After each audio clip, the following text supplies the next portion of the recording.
Le taux était-il suffisant ou non? Aux législatives dernières, 36,14% des électeurs répondaient à l'appel aux urnes.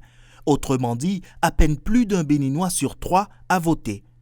Pour les acteurs engagés de la communauté musulmane, la donne doit changer pour la présidentielle.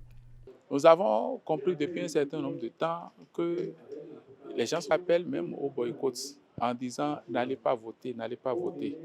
Il est important qu'on mette chaque fidèle musulman, chaque croyant en face de ses responsabilités.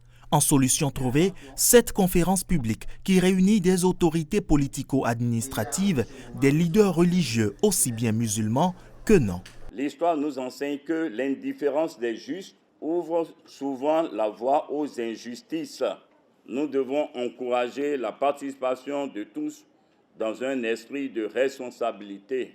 2 communications sont retenues, une sur le rôle des leaders religieux dans la prévention des violences électorales et l'autre sur le vote et la responsabilité en islam, avec un expert islamologue convié.